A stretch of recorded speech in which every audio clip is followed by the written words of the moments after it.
Hello everyone. Uh, Today's question is how much money do you need to start an import export business? So, if anyone is wondering that, it may be around maybe 50,000 CAD or $100,000. What if I tell you that you can start an import export business with money less than what is required to buy a used car? Yes, and this is not some sort of motivation talk or any other thing. This is based on uh, practical experience. For those of you who don't know me, I'm Mudassiruddin from KMU Trading. We import rice and food products from India and different parts of the world and distribute to Northern America. Uh,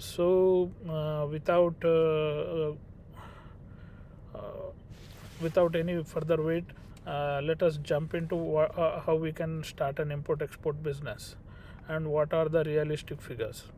And absolutely, this is not from Google, this is based on practical experience, guys. So, first and foremost thing, if anyone is starting new in the business, like there are a lot of job seekers and students, and they want to start a business, then what is the best way for them? So the best way is not to target shipping in big containers. The best way is to start with one single product and then slowly scale up. So, how can we start with one single product, and what is the investment required for that? So, when we are thinking about starting a one single product, so you need to find a supplier back home in India, and if you find it difficult, give me a call on my phone number which is there below, and I can guide you. And then, second thing is you need to find a buyer here in Canada as well. So even if you do not have a buyer, but you should at least know that there will be demand for the product which you bring in from any part of the world to sell here. Once your product is here, then you can sell it. Of course, you need to do the maths on how much it costs for importing and then how much it costs for distributing and what would be your profit percentage. To start with, I don't even tell that break even is good. Even if you need to spend a couple of $1,000 just to get your distribution network going, I think that is also a big win, because slowly as you keep working you understand things and then you can uh, optimize on your costing. So first and foremost thing, you bring in any product, and in order to bring any product in Canada, for a single product you can easily start with maybe anything less than $10,000. For example, I can give you an example. If you want to bring biryani masala, so in order to bring in biryani masala to Canada, so the actual cost of biryani masala, maybe it won't go more than maybe for one shipment maybe $5,000. So you can bring that in different ways. One way is by air, another way is through ship. By air it would be expensive, and if you want to bring it through ship, what is the way? So for small quantities, there is something called LCL shipment. In that you don't need to pay the freight of a full container, but you may be needing to pay the freight of only the amount of goods which you are importing. So once it comes here, what it lands here, and then we go through all the custom clearance process, and then when you have the goods, you can push it out into the market.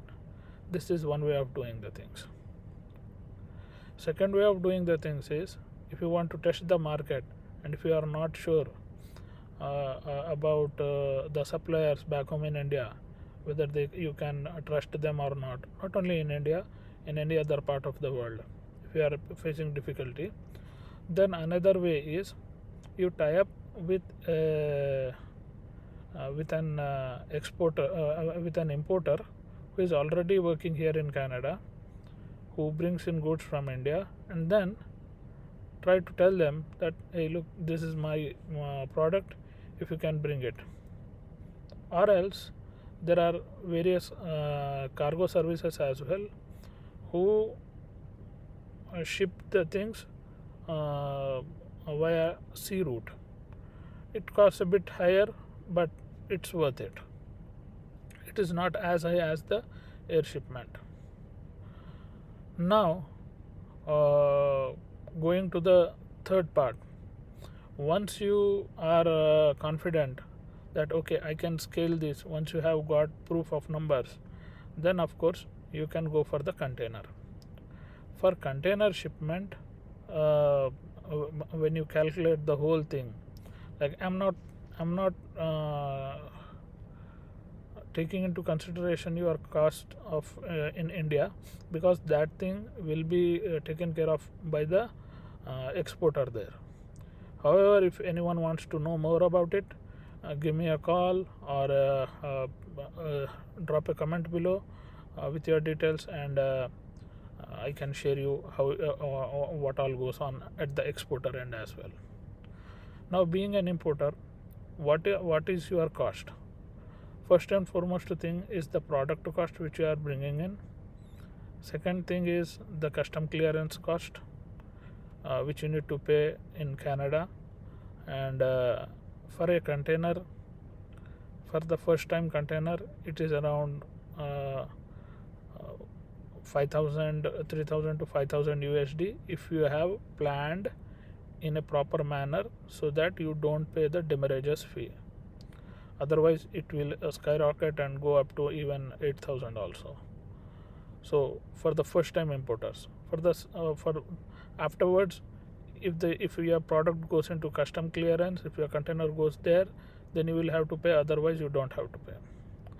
Then we have other costs like trucking, and then you need to pay the trucking costs around some $350, and then you need to pay to the custom broker as well.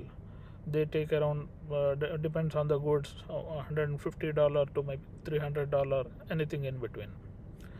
And then you need to invest in storage as well, and then we need to invest in the last mile delivery, that is from your storage to the stores. So all in all, for a one food container, it costs something around 40,000 to 50,000 Canadian dollar. So this is the information, guys, and if you want to know more about this, you can contact me, and you can join my school community. We'll be posting videos about import export. Let me know what you need to know, and I can make a video about that.